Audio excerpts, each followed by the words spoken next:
Easy, how are we? Feeling good, Shawnee. Feeling good. Well, I hope a lot of people listening to this podcast can be feeling good too, because two big events this weekend. I've got myself doing Elevation, and there's a good few people, good few guests that have been on this podcast are doing Elevation as well this weekend. But I'm assuming a lot of people listening are also doing Quest in Glendalough, so big weekend for events. Yeah, Quest and Glendalough. I don't think I've ever had a good day at that race. I think you probably had one of your worst days when we did that 2 years ago. But there, Yeah, there is a podcast episode we did where we kind of went to review on that. I can't remember because it was 2 years ago, but I imagine it's just you going, yeah, that was shit. Yeah, that yeah, was shit. I didn't that was like that hill either. Yeah, that was shit. that was near death experience, that one for me. But out of stupidity, doing things when you're sick. Mm. Anyway, I still sometimes don't learn, but I did. I took a big life lesson that day. It's a challenge. It is what it says in the tin. Like it's a tough race. It's a great race. Um, well, I say race. It's a great challenge because Yeah. I can never tell you what time I did it in. Where like in the terms of a race, I think it's a great challenge. Great physical challenge for people to do, and those who have signed up for it or are doing it with friends and stuff. Very best of luck. It's something that you will learn something about yourself, good, bad, or indifferent on the other end, and that's what it's all about, really. Yeah, no, the scenes and stuff in Glendalough, my God, it's pretty cool. Not so much when you're going up the hill, but when you are flying down that hill, do take your time. I suppose to have, I don't know if that's good advice, actually have a look at it all then, maybe when you're doing the running instead. But like there's parts where, especially doing it for the first time, you're like, oh my God, 6K run. It's not really a run unless you're Ricky Wynn elite level at that stage, because you turn that corner, you see that big hill going up. A lot of people are just marching up that hill. I don't mean just, but like the majority of people are marching up that hill and just trying to get through it.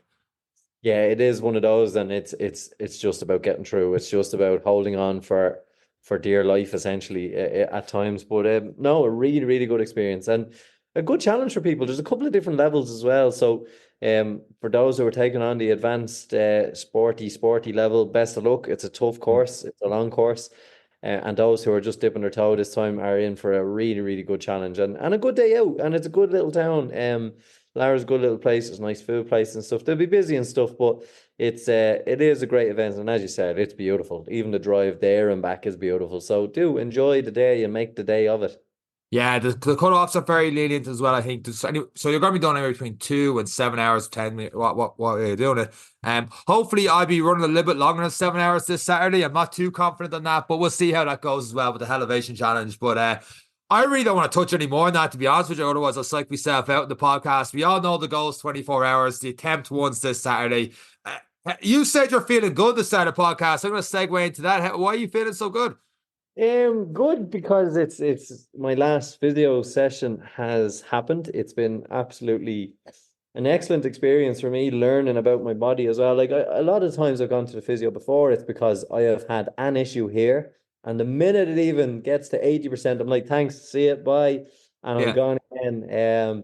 Whereas this one I committed to. Look, I feel like a broken record. I said it every week. The kind of process of getting myself aligned and fixed up. And like today was a day spent on basically for myself to learn what lactic acid feels like on a muscle versus what muscle tiredness feels with through massage and stuff. And um, What do you mean by that? so it's just the feeling. So like the way he was describing it was like he'd rub the side of my calf and he's like, okay, do you feel this? And he'd say, close your eyes and feel. And he's pushing. And he's Yeah. like, what do you feel? It's like it's jelly moving up my leg. It's like, yes, that's lactic acid. And then he go to the center of the calf and he go, what does this feel like? I was like, it just feels like my muscles are sore. And he was like, yeah, it's just tiredness in the muscles. So just even that alone, getting to experience that different feelings and where the deposits are building up on my body and where they're probably building up for too long and turning a little bit toxic. And he just went into this. I got an education today and it was good. And it was kind of the final check off. My range of motion is good. Sciatica isn't an issue for me really anymore. My Good. posture is a lot better. When you look at me in a photograph, my hips I don't look like I'm the Leaning Tower of Pisa anymore. I'm square on.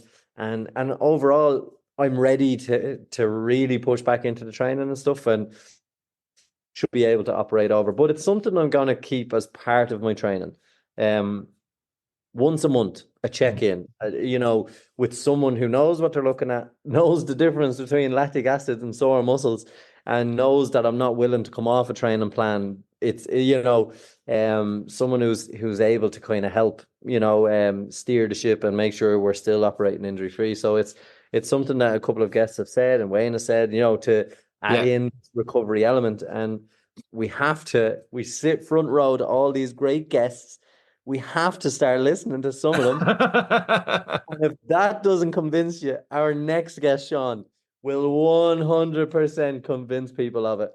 This our next guest of the podcast, and I butchered the intro because she's done so much. I try to do it right, so I'm just going to kick straight into this week's episode of the podcast with Aisling Lacey. Let's go.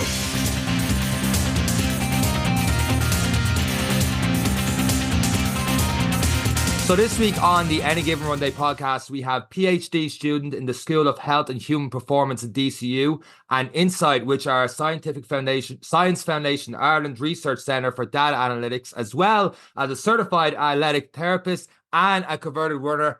Aisling Lacey, welcome to this week's episode of the Any Given Runday podcast. How are you getting on? Hi lads, I'm good, thank you. Thanks a million for having me on.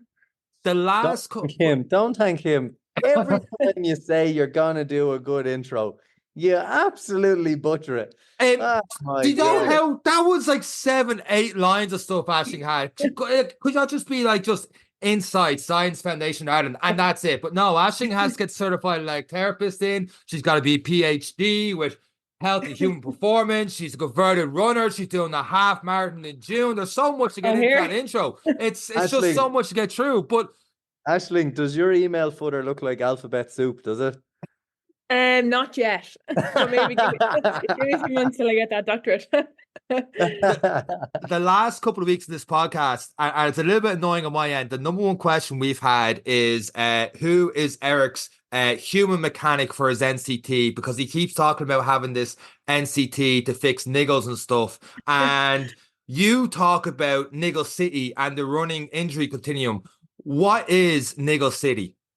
I suppose from what we found in our study, runners say that they live in Niggle City and they're constantly there. They constantly have these niggles and they're just part of running and they accept it and they're kind of nearly content with accepting niggles as a part of running.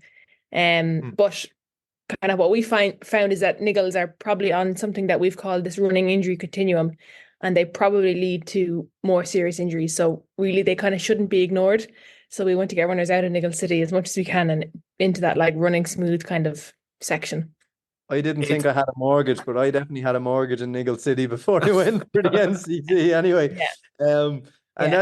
That's one thing we've realized. And for me, it was a big thing. I didn't realize, okay, Sean will laugh how much was wrong with me until I actually went to a professional and said, how much is actually wrong with me and where is it coming from? It's scary to... when you said that sentence, I had actually gone, I have been living that life for a long time. It's funny how just acceptable they are, and runners expect to be in pain when they run and expect things to be sore, but pain is an abnormal thing really, so we want to kind of address it as best we can. You did a talk in the Science of Running Symposium on runners' perspective on injuries. Before I clicked the YouTube video to watch it, I was like, how are you getting 14 minutes out of this? Because like, are we injured? Yes. Are we going to run? Yes or no? And that's pretty much it. But you have this spectrum of different levels. Like it goes from running smooth, which no one listens to this podcast is pain free and running smooth. And then just different areas, some discomfort, niggle, twinges, and it goes along the line. But you have different managements for it. The one I'm interested near the start, because we're all near the start, is you have like self-management. One of them is stretching and a rest day. I don't know what rest day is. I guess you'll find that later. But stretching, do you find that works? I suppose from a personal point of view, I do. I think there's would kind of stretch, I suppose, pre-session, post-session. So I think from a personal point of view, I like stretching. I don't do it a huge amount, to be honest, only when I train. I wouldn't really stretch when I don't train.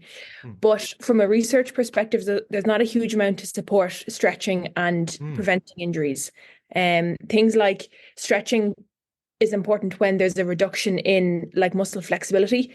So stretching is appropriate then, but it depends on the type of stretching you do, where you want to stretch, how long you're going to stretch for, when you're going to stretch. So there's a huge amount of things to kind of take into consideration when research-wise it's not hugely supported. And that was probably one thing we found, that runners put a huge emphasis on stretching, and it's nearly the gold standard for preventing injuries.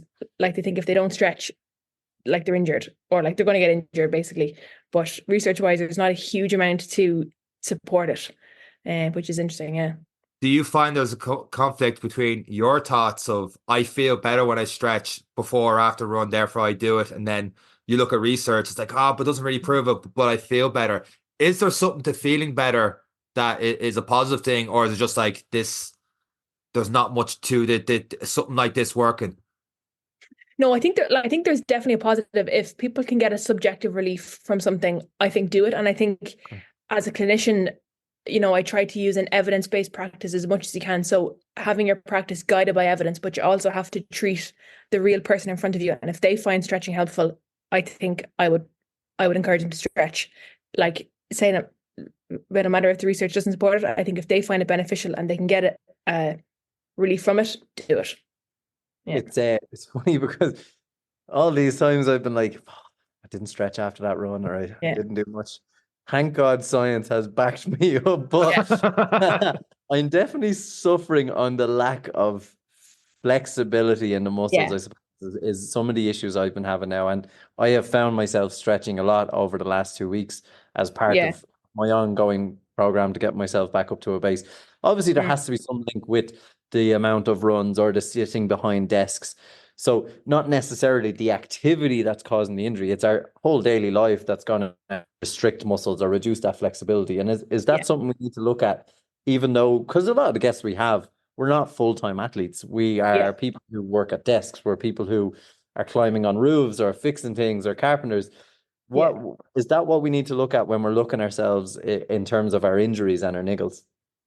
Yeah, I think it's definitely a factor, like especially like when we sit for such long periods and we're constantly kind of in this like forward position, and then to be able to get yourself out of that and to open your body nearly to run is really hard. If you're constantly in a forward position where you're sitting, your hips are tight, your kind of shoulders are rounded forward, to reverse that and get out of it can be quite hard when you're not used to it and you spend so long in that forward position. So like little and often getting up out of the desk, like doing a lap, if you could do even little stretches during the day, it might just help free things up a little bit.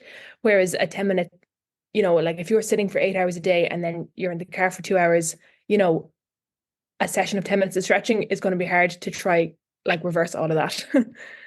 So definitely the day-to-day stuff can be hopefully addressed too, to kind of back end all the rehab and injury prevention stuff. Yeah.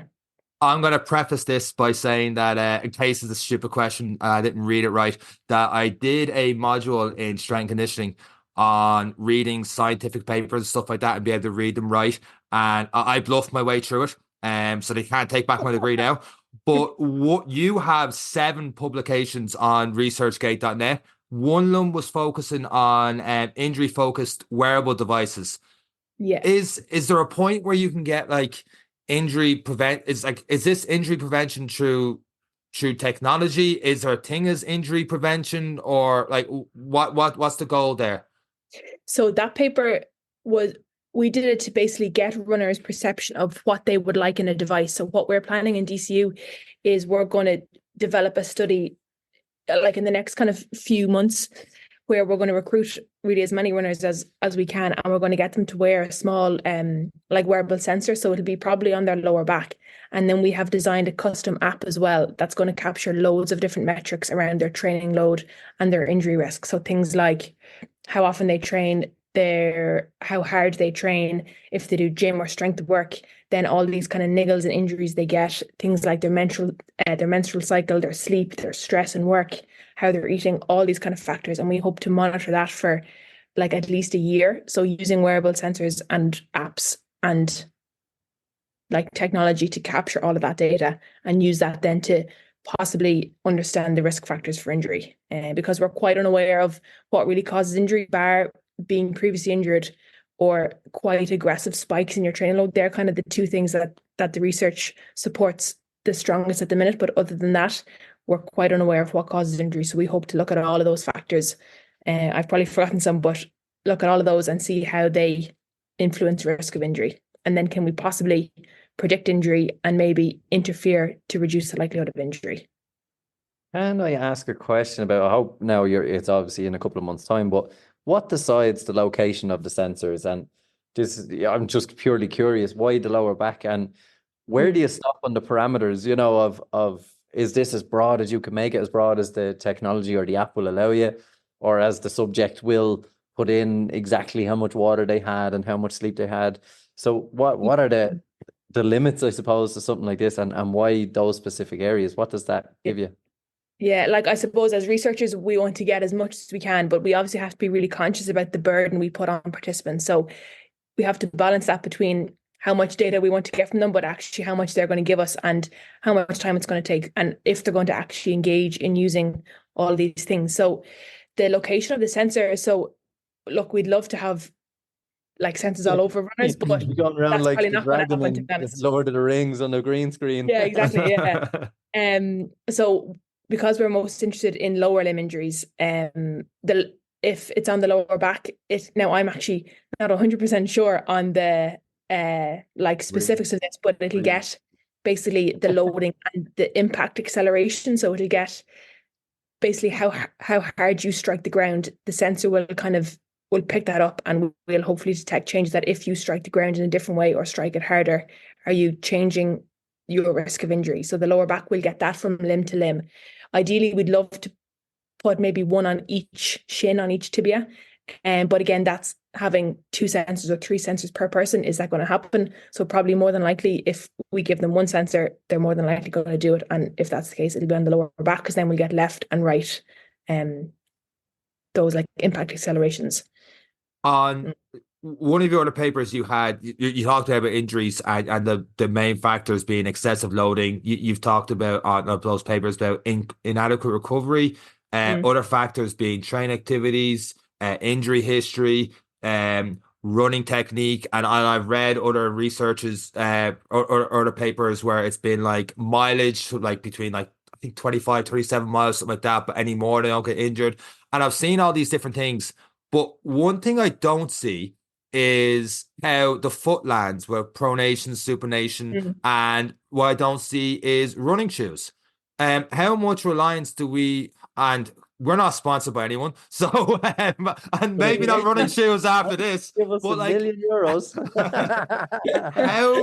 how much do we over rely on, or do we over rely on different types of runners for that, or does impact have come into it for the type of runners we should or should not be wearing?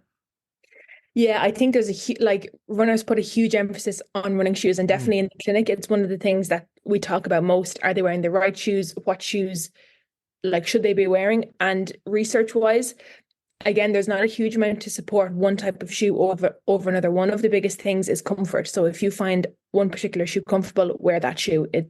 There's kind of other. Sorry, my Zoom is just. Okay. That's Nike listening. Yeah.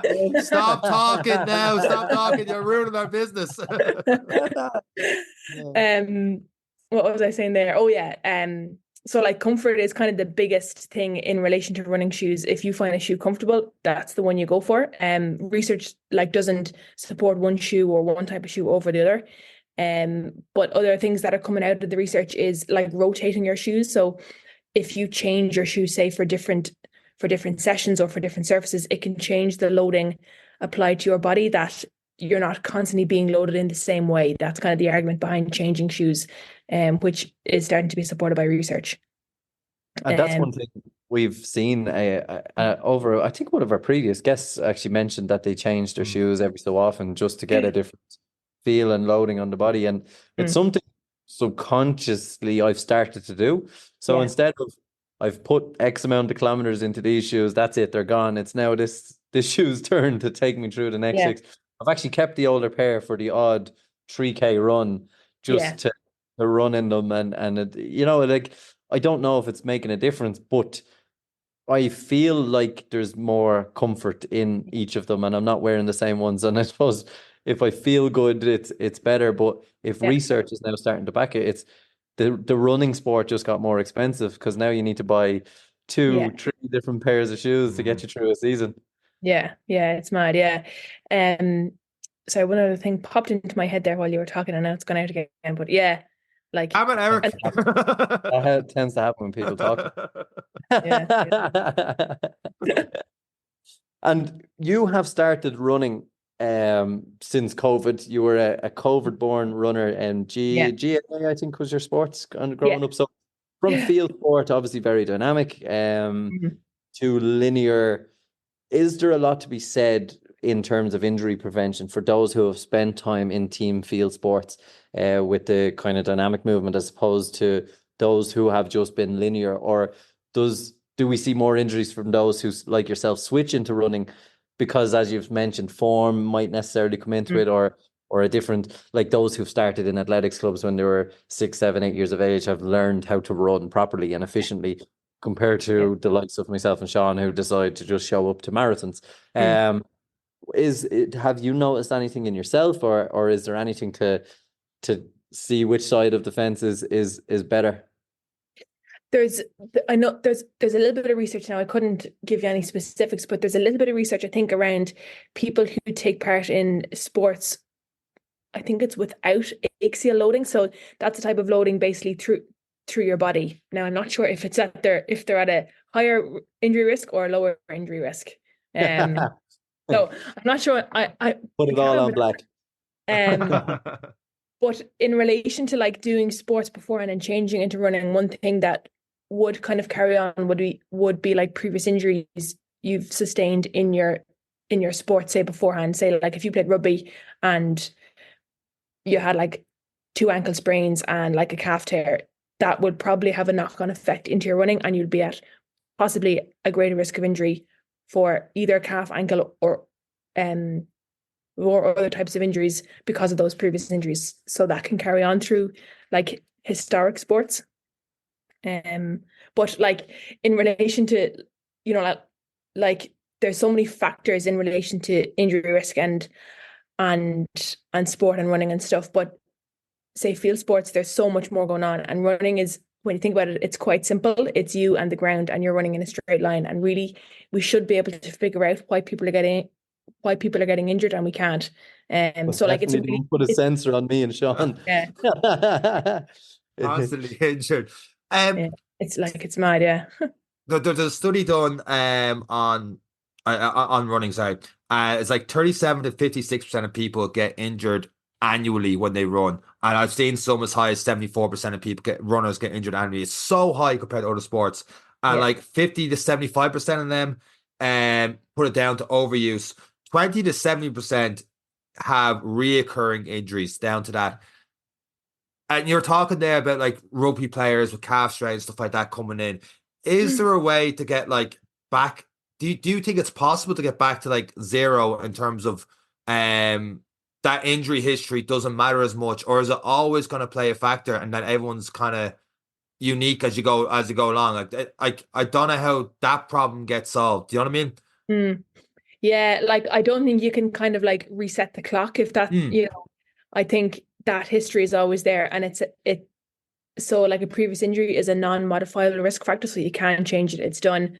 Like it's kind of there forever. There will typically be a history of tissue damage that takes really, really long to heal, like much longer than people think. So that kind of history is always there, and it's always going to be a factor in the whole host of things. But it doesn't mean that because you suffered this injury, you're going to get this injury. It's not definite, but it's just has to be considered in the mix. But I don't think you can really reset the clock and bring yourself back up to baseline. Now you can definitely improve your strength and all that kind of stuff. But I think once that history is there, it's there. So should you spend a lot of your time trying to improve that particular area, or if you have, you're told you've got something, you're not as strong on one calf as the other or something like that, should you spend a lot of time in that, or would you just be more of at a certain point you're just working more on general strength and conditioning or general Pilates, because you do both? Yeah, we do. I actually don't teach now at the minute, but we do some Pilates in the clinic that I work in. And I think they can it can be really beneficial for athletes, for like other sports people, for non-sporting populations. I think if you have a history of injury, it's definitely important to consider that in any strength work that you do. But definitely a general kind of global strengthening program will be really important. But then with a focus on kind of any weaknesses or previous injuries that you've had, definitely to target those as well. Now, you can, what am I trying to say? You won't always have the weakness that you had when you had the injury. Like, you can definitely improve on that. And you won't always have to be doing, say, calf rehab if you had this calf strain. You won't always have to be just absolutely tunnel vision on the calf. But to kind of bring yourself back up to the strength, at least to the other side, and then kind of focus on that global strength. And in terms of the Pilates, if people are listening here now and they've gone from thinking I'm going to do this strength and conditioning and a little bit of CrossFit, and all of a sudden we're in Pilates, what is the key draw or the key benefits for athletes on a day where, so even triathletes or runners, when they have that cross training day or strength and conditioning day, what is that if you were to put it into 3 bullet points about Pilates, what is the benefits of that, or why should people be drawn to that? I think Pilates is quite good because it's obviously, so it's a different type of load, so it's no impact. So if you're taking, I suppose, a rest day from your running, but you still want to be doing something with some sort of physical activity, it's a good alternative because it's reducing your load. So it's giving, it's deloading all of the load that you've sustained when you're training. So it's changing that type of loading. Then Pilates is quite focused on strengthening through really good ranges of motion. So it's kind of a combination between flexibility and strength. So improving your flexibility, but being strong through that whole range, which I think is really important. And then there's also like a huge focus on kind of core and like trunk stability, which is really important in running because it's a kind of a single leg sport where you're constantly on either one leg, like you're never on 2 legs. So that kind of core stability and trunk stability is really important to be able to absorb all that load on one leg, and keep yourself nice and strong in the center. And that's one of the things I'm struggling with now is the core stability, glute stability, strength in the pelvic floor. All of that is the areas I'm lacking in. So I'm signing up to 2 Pilates classes there as we speak, as you're talking to me.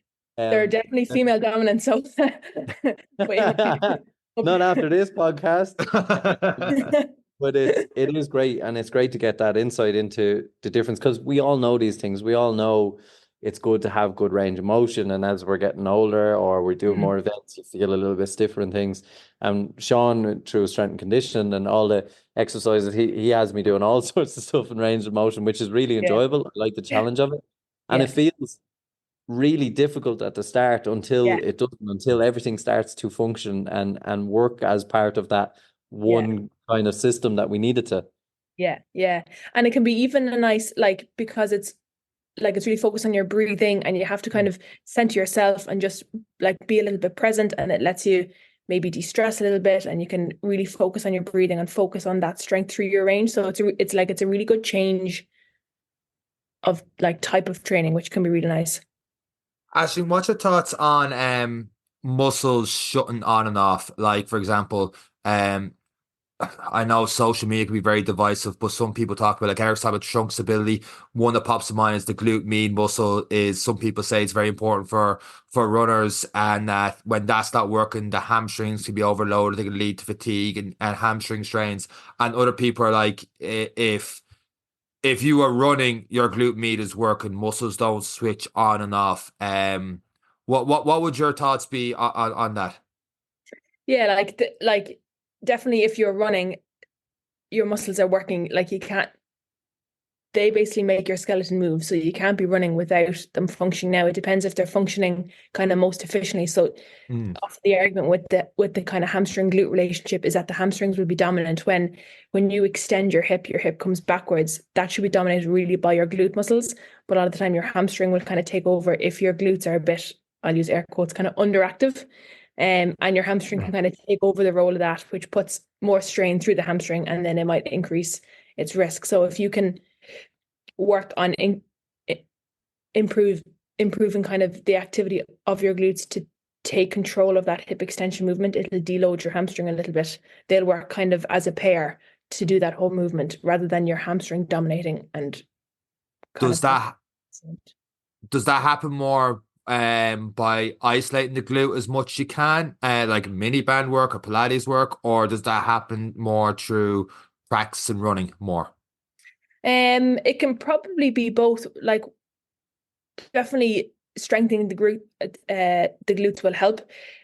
A lot of the time, though, it's kind of a neural pathway wiring where just through habit or through whatever, your hamstring kind of fires first, and you have to nearly retrain your brain to get your glute working first. So we would often do, like in the clinic, say if someone is lying on their tummy, and get them to just squeeze their glute on their own and not their hamstring, just squeeze their glute and not their hamstring, and then start to lift their leg and get into that hip extension, but focusing on using the glute as the kind of primary muscle of that movement.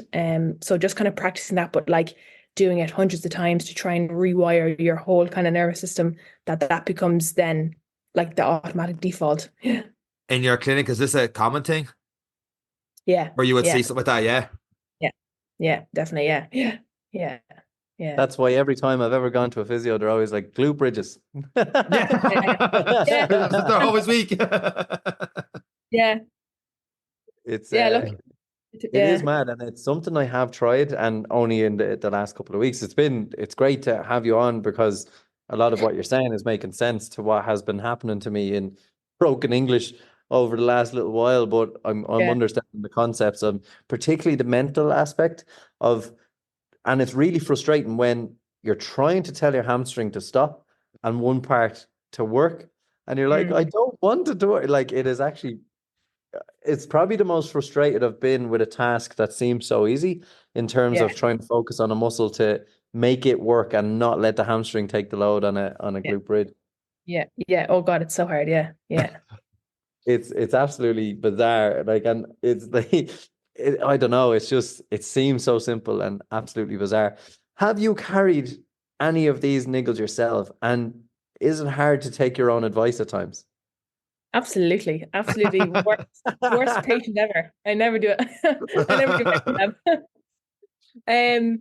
Running injuries, I've been quite lucky, to be honest. I kind of, so I'm like, I would still call myself a footballer now. I actually haven't been back training this year yet, because just the PhD is a bit it's kind of taken over. So it's, running is really attractive that way, that you can just run on your own schedule. But I've definitely had a good few injuries through football, but none really running. I picked up a couple of kind of niggly things, I thought, over COVID when I started running, and it was actually before the PhD. And I kind of was able to self-manage a little bit, and I was kind of reading some of the research around it and was able to kind of alter things a little bit. I had things going on with my shins a little bit, but I haven't really had injuries where I've had to stop running for kind of a prolonged period of time or take breaks. Definitely in football, but in running, not yet, and hopefully, touch wood, not for a while. So with your training towards the half marathon, are you doing much strength conditioning and Pilates work as well now? Not to put you in a spot compared to running and stuff and your mileage and stuff like that, but what kind of training are you doing with your running? So at the minute I'm doing like 3 days running and 3 days gym. So I would probably, now I suppose I definitely like going to the gym, and I would kind of have been that way anyway with football, and I like strength training and kind of power training and stuff. So that's kind of in my routine that I have kind of sustained that, but I definitely think it has helped with injuries and making me a better runner. Because I'm not a runner. I'm 6'1". I'm tall, and I'm like, I hit the ground hard, so I'm not like naturally a runner. But I think it's definitely making me a little bit faster and a little bit better, and it's definitely more enjoyable that I feel that I'm getting fitter and stronger from the strength training. Aisling, I don't know much about science, but if you're running 3 times a week, that makes you scientifically a runner. John Coffey, PhD. There's one element, I suppose, if you've listened to this now, you've got the fear of God that the toe that you stubbed off the door 3 years ago is going to come back to haunt you at kilometer 30 in the marathon. But what can people take as a positive from this in terms of looking forward into the training? So there's a lot of people who will listen to this session who are going to, like you, maybe pick up their first half marathon. The Dublin series was announced. We know that in September we're looking at a half marathon, Cork half marathon, and so many others around the country. What is a realistic way for someone to pick up a training plan to include strength and conditioning? And this is a very broad statement. Everyone is individual, and we understand that. But what is a realistic way for someone? You said 3 and 3 for you, but what's a realistic way, including stretching and strength and conditioning? What would a good plan look like to avoid these niggles? So I wouldn't be able to speak on the running training side of stuff, but I think if you're to couple it with running, I think if you could do 2 strength training sessions a week, whether that be at home, in the gym, wherever it is, I think probably 2 sessions a week where you're getting a good like 45 minutes to an hour session, and you're targeting kind of the main muscle groups. If you look at kind of the main injuries in running, things like Achilles tendinopathy at the back of your heel, like patellofemoral pain at the front of your knee, the side of your hip, if you're targeting the big muscle groups around those joints, I think you're doing well. And for those of us who have heard many big words, what kind of exercises would you do to target these said muscle groups? I may have experienced 2 of those 3 pains in the last week, so I'm really interested in writing these down. Like I suppose Achilles stuff, you're looking at calf raises, you're looking at, but it depends kind of, so it depends on the. We understand it comes with a big aspect. Everyone is individual and injuries are individual, but for the general who may not, like myself, who I'm not carrying any injuries, but just trying to prevent, I suppose. Yeah, I think to be honest, in general, the calf is probably quite undertrained. I don't know if you follow the Irish physio on Instagram. He does a good bit of work around kind of calf strength, and I find him really good. But I think the calf can be generally undertrained, so loading the calf really well and loading the Achilles tendon and because tendons like load, but they like the right type of load. So getting what's called eccentric load, so where you're really lowering kind of and lengthening the tendon, that's really important for tendon health to make it nice and springy and bouncy. I think that would be something definitely to incorporate in your training. I think probably hip control around kind of that glute med, the side of your hip, the outside of your hip, they can be quite troublesome for runners. So working on your hip strength. They'd probably be 2 ones that I would target kind of in general. Hip and calf.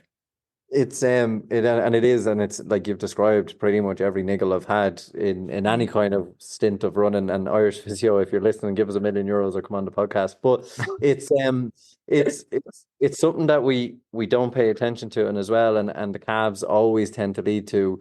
So something I've always heard is if you have a problem in your knee, it tends to probably come from above. So it's something in your hip, it's something in your quad, it's hamstring, and likewise with the Achilles, it's more than likely something above, so probably the calf. Is that kind of true in that statement, that you can generally relate it to something that's not firing muscle-wise above? It can be true.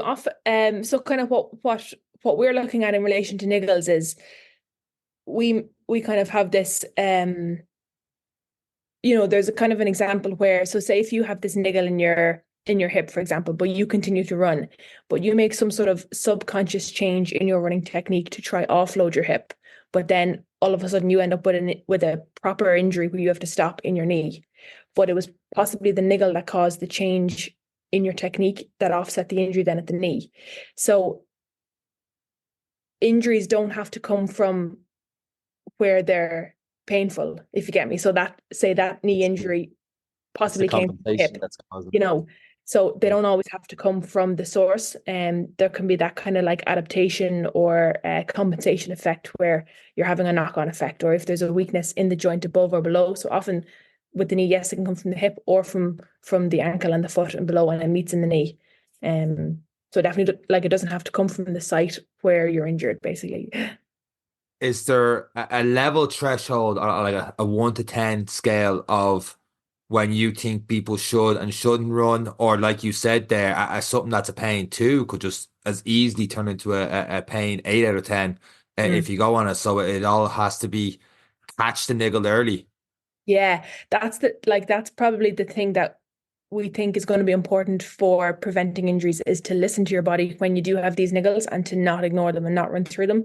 Now, that doesn't mean that you have to stop running altogether, but maybe changing your load a little bit, whether that's running a little bit slower, running one day less, whether it's doing an extra like session in the gym or altering somehow just to offload that niggle and not ignore it, push it to the back of your head and just run through it, because possibly it might come back kind of to bite you in a more extreme way. Let's say we're further down the running continuum here. We're near short-term injury, long-term injury, and we'll have this link up on the show notes there because it's class what you've gone through in this. And you do have a bad injury, or as you put here, a severe discomfort or high sharp pain or something like that. One of the things people go to straight away would be the RICE principle: rest, ice, compression, elevation. What's your thoughts on that, particularly ice? I think there's a bit of an argument for ice in like acute injuries. So when they just happen, that there's an argument that ice can kind of stop the healing process or delay it, and it's kind of that natural healing process that should happen. But I think from a clinical perspective, people find ice really beneficial, and if you can get subjective pain relief from ice, I think use it. So yeah, like I would advocate for it. I think if people find it useful, but it's not like just because you didn't put ice on something doesn't mean it's going to make anything worse, or it's not going to be make or break. But I think if you can get some pain relief from it, if it can get you out of pain, I think use it. Yeah. Speaking of that, actually, because I saw another acronym, I swear I didn't make this up. Peace and love was the other acronym to RICE. So, but the just to go through people that haven't heard it, the peace is protection, elevation. A is avoid anti-inflammatories, which I'm getting to. C, compression, and E, education. And then the love is load, optimism. Big word I can't pronounce that. Vascu. I wish I hadn't wrote that word. Vascularization. Doing great, sweetie. Thank you. I'm gonna edit that part out. I'm not really experienced, but I'm gonna get back to the A. Avoid anti-inflammatories, because you just said on the ice there that it's easy that if it provides comfort to take it. Is that the same for anti-inflammatories? You wouldn't recommend avoiding it, or is that case by case? Case by case, yeah. I think it's a similar argument that like anti-inflammatories can block that kind of initial phase of inflammation, which is natural, and it basically helps the healing process. And by taking anti-inflammatory, you block that and kind of delay it. So I think again, it's kind of like the evidence-based practice where you have to be guided by evidence, and that's what evidence is saying. So be guided by it. But also, if a person is in significant discomfort, and if an anti-inflammatory can reduce that discomfort, then maybe take one. Is there a timing window on any of that, do you think? Or is it like the other way they say sometimes 24 hours, 48 hours for ice or anti-inflammatories that you should or shouldn't? Or is it just that person's feeling pain, that person's swelling, let's get the ice and anti-inflammatories in? That kind of that like initial phase of inflammation is kind of the first, I suppose, within the first 48 hours, that's kind of all happening. And then that really quite acute initial inflammation phase kind of calms down a little bit. Now, this is, I suppose, in relation, say things like an ankle sprain, which aren't kind of overly common in running. These are more kind of gradual onset injuries. So the argument is a little bit different for running injuries because they typically happen progressively over time. Whereas like acute injuries like ankle sprains, they're quite quick and sharp, and there's a big inflammation and like loads of swelling. That's kind of the argument in relation to ice and anti-inflammatories, where you're going to try to block that, and you shouldn't block that. So with running injuries, it mightn't be as appropriate of an argument, I suppose. Just everyone listening that got to like taking a couple of Nurofen and stuff before doing a marathon, they're like, do I rethink this or not? Not that we're condoning doing that. No, we're not. No. You just hear stories. More likely off the podcast actually than on. I ain't saying nothing.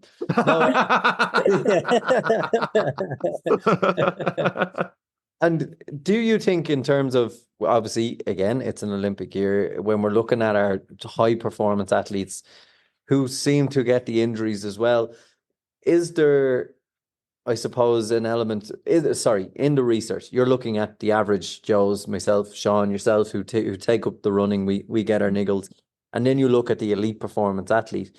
To what scale is it a difference, or are we all just the same, just operating on different levels and the same kind of long lasting, it's repetitiveness, those niggles will still be the same in the elite as they are in the average? Or are you looking at two different sciences in terms of an elite athlete versus ourselves? Tough one. Yeah, like I suppose like at the end of the day, we're all human, so we're all kind of the same. But look, like there's so much effort that goes into elite sport and elite athletes, and everything is so fine-tuned and so closely monitored that you can kind of say, well, how are we anywhere near them? Like they're just, they're so elite and they're so, like everything is so monitored. So possibly like you would I suppose expect them to be at less risk of injury or injuries to be managed more appropriately. But like they still get injured and like injuries happen. I think it's like Sean, you said, it's one like nearly one in every two runners gets injured every year, and that's kind of the stat. Now to kind of take that with a pinch of salt because loads of things affect that figure. But like I think we are all human at the end of the day, and we are all at risk of injury, no matter if you're elite or, the Well, I average Joe. suppose they probably have people like you telling them when to change their load and when to Yeah. up to it to keep them on that trajectory and matching their schedules and stuff. There's a lot goes into the elite athlete, I suppose, compared to put on the shoes and just go for a run and see how we go. And like it's their job, and they have, they can be doing all their strength training and doing everything that they can to help themselves, whereas people don't have the luxury of that all the time. And you have to be able to balance things like kids and work and commuting and just not wanting to go to the gym on Friday night is grand. I seen on I think it was on Twitter. I think it's Dr. Steve Magnus. He talks about just that the higher elite people, they might only do really intense training. It's more specific to running, like once a week, whereas the average Joe like myself would try and train high intensities 2 to 3 times a week. And you talk about excessive loading being one of the key reasons for injury. Do you think people do too much high intensity training that would lead to that, or is that again, like it's all like I think it's all relative, and like I suppose I talk about loading as a kind of a umbrella term. Like loading can be distance, frequency, intensity. It's not just like, whereas intensity is obviously kind of only one aspect of loading. So kind of overloading in general is kind of all of those things, whereas intensity is just one aspect of that. Is there one of those that sticks out the most when you think of loading for injury? I think mileage would probably be the one that, say, when people present in the clinic, it's that they've upped their mileage. They've jumped from a 40, say, kilometer mile week to a 70, and you're like, whoa, it's a big jump. So that would kind of be probably the biggest thing that's seen in from my perspective in a clinic is probably mileage. But like intensity, like those kind of high intensity sessions can be quite demanding, so need more recovery probably in the meantime. So look, from a performance perspective, I can't really speak on that, and I don't really know. But injury wise, it's hard to kind of say how many a week to do or that kind of thing. I think it's like it's just all relative, and if it's what you like to do, do it, but make sure you're recovering.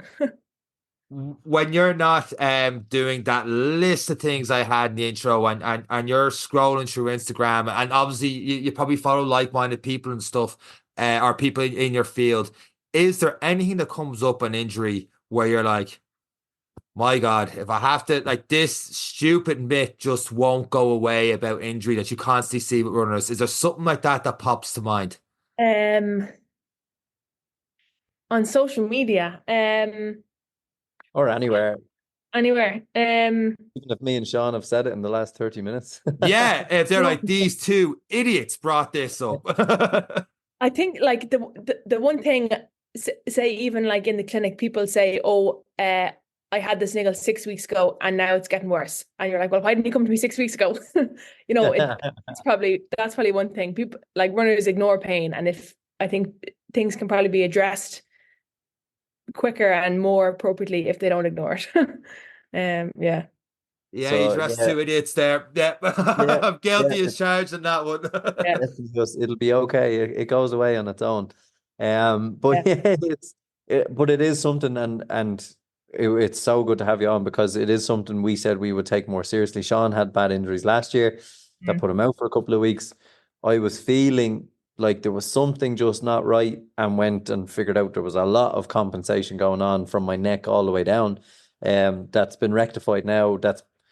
We're getting to a stage where it's only a once a month checkup now that we just keep going to make sure we're still on the right track.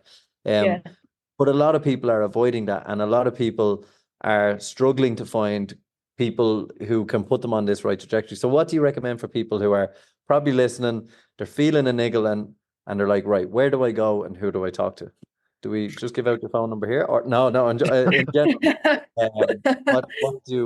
What do people do to find the best source, or those who they can trust to kind of put them on the right path and understand that they like to keep running and want to keep training? Yeah, I think that's the biggest thing. Get someone you trust. Now, look, that can be easier said than done, but like if you go to an AT or to a physio or to whatever type of clinician, I think if you trust them and you can be honest with them and they can be honest with you, that you can maintain your training as much as you can, but addressing the issues at hand and figuring out what's causing the issues. Like that would be the most important thing. I think getting someone you trust. If you feel that they're not addressing the issue, I think don't be afraid to go see someone else or to look down a different path, try alternative stuff. And like talk to them about it and be like, well, I was thinking of this, like, what about this? And have them explain to you and open every avenue if you think there's something that's causing your injuries or causing, these things, to just explore everything. Don't be shy about, like, or don't be kind of like, don't be tough about it either. Don't ignore it and that kind of thing. But I think get it addressed is kind of the important thing. And look, like, you can't be affording to go to see someone every week, every niggle you have. That's not reasonable either. But if you can get something where you can be able to self-manage it for as long as possible, and you can be educated around it using research to guide your practice and to guide your rehab and injury prevention stuff. I think that'll be really important too. Yeah. Aisling, where can people keep up with your research and the 27 gadgets you're going to put on people to see their injury prevention stuff? So our study is called the DCU risk study. So RISC. It stands for Running Injury Surveillance Centre. So we have probably an inactive Twitter at the minute. But it should be on the DCU website, and we'll be starting recruitment hopefully in the next few months, looking for runners if anyone is involved. Obviously, we're based in Dublin, but because we'll be collecting data from you, it's on your own schedule anywhere around the country, like, you can take part. So you'll have to come to DCU probably for an assessment. We have a big, so it's called a Vicon system. It's like a motion analysis system where we can check people's running gait. We might do stuff like that, VO2 max, loads of different kind of incentives to hopefully get people on board. But looking at monitoring their running load will be the big thing. But yeah. And is this being backed by DCU, or is this by who we've mentioned at the start of the podcast? Insight. So Insight, yes. Yeah. So it's both. So Insight are a large kind of data analytics company. So there's loads of different multidisciplines involved in it, between like data scientists, computer scientists, us, biomechanists, all these people. Yeah, so it's great. It's a really cool kind of multi what's the word? Multidisciplinary team. Yeah. But it's absolutely brilliant. I'd love to recommend Sean for it, but I think he'll skew your data a little bit too much. So hopefully we get some better applicants to wear the devices for you. But anyone, once you run, we'll take it. Half the stuff you talked about, Aisling, in the last couple of minutes is about trying to be tough and getting through the injuries, stuff like that. I feel personally attacked. But apart from that, I've really enjoyed this episode of the podcast. Thank you very much. Thanks so much, lads. Aisling, it has been brilliant having you on. We have learned so much about niggles, injuries, learning to listen to our body, and understanding. It's great to understand the research and the reasons why we're seeing the Instagram reels and we're seeing the posts about X, Y, and Z and all of these. And it's nice to talk to someone to help guide us. And those listening, start listening to your body, start listening to Aisling, put this on repeat every time you feel a twinge, and start to look after ourselves. And thanks so much for having you on. We hope to have you back on again. Let us know how the research is going, and guide us more as throughout the year if you're happy to have us and interfere with your great studies. But thank you so much for coming on. No worries, Ed. Thanks so much. And that's it for this week's episode of the Any Given Runday podcast. Myself, Aisling, and Eric. Take care.